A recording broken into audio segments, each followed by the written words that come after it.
everything we do in fintech must always have this larger purpose to improve the lives of individuals, to build a more dynamic economy, and to promote a more inclusive society.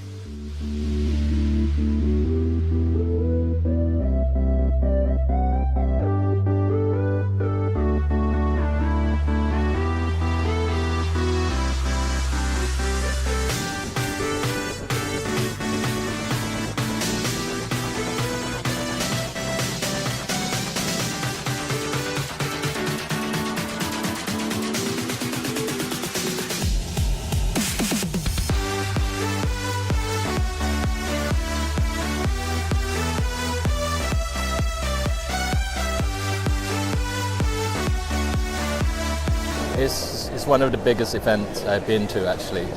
Because I didn't expect it to be this big. So yeah, everything is great and enjoy it a lot. And get a lot of chance to see a lot of different ideas, different startups, different from our perspective.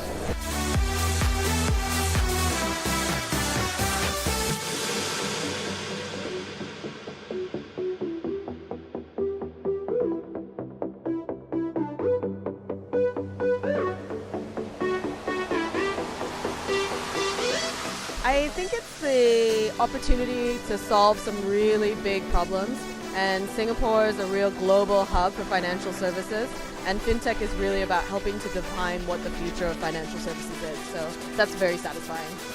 Change is the only constant. Singapore knows this. You know this. It is the true spirit of the Fintech Festival, opening doors to the new digital future, hoisting sails to the winds of change.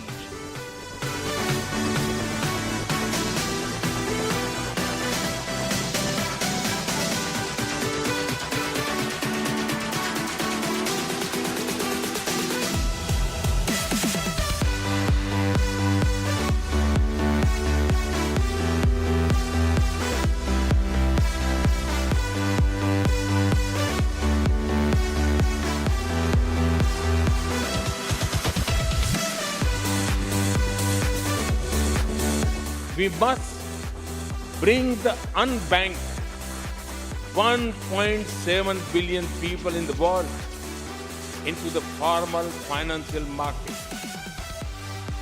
We must extend the security of insurance and pension to more than 1 billion workers in the informal sectors worldwide who still do not have it. We can use fintech to ensure that no dream remains unfulfilled.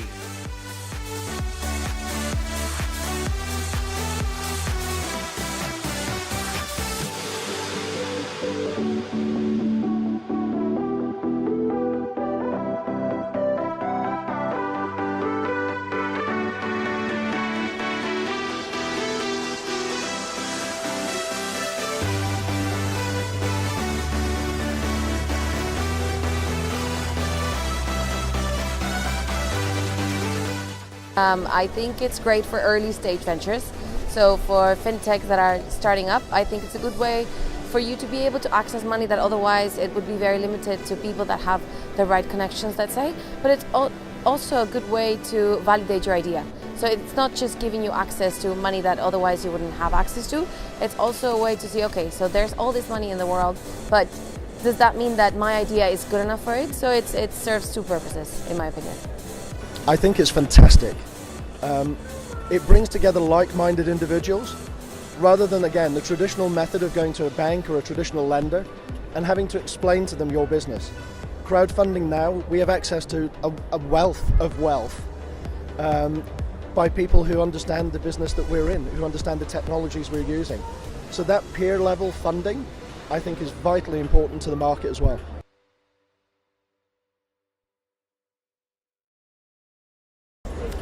I think it provides the reach to the individuals in a different way to enable people probably to achieve those targets, to achieve those goals by bringing technology and bringing business requirements together in a more sustainable way, looking at eco projects, looking at microfinancing type projects, looking at a more macro level rather than obviously looking more broadly.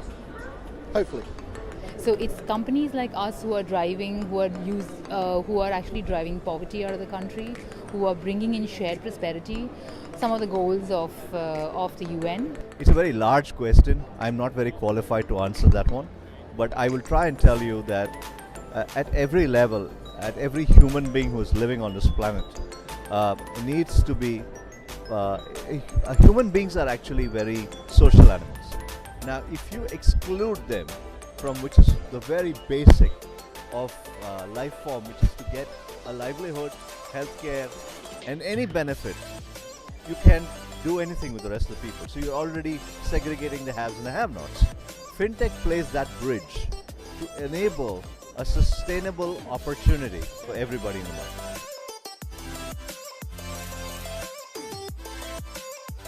I would say that believe in your dream and think big. Be fearless. The only thing you can do is fail, and once you fail, you'll learn to do better. Yeah, keep things simple. If there's one thing that I've learned, and it's not the first time I'm actually involved in entrepreneurship, is that at every level there are so many complexities in what you need to do to run a business, that keeping things simple in the way you run it, in the way you hire, in the way you sell your product, is only having benefits at the end of the day. So keeping things simple, lean, and extremely focused as well would be my recommendation.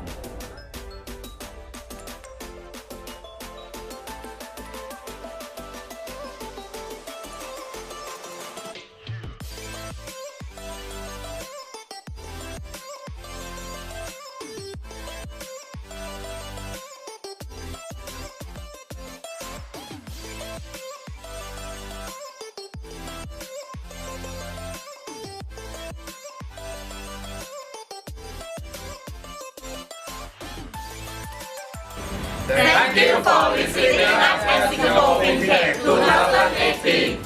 We look forward to meeting you soon. We look forward to helping you grow. See you in Bangkok soon. Bye.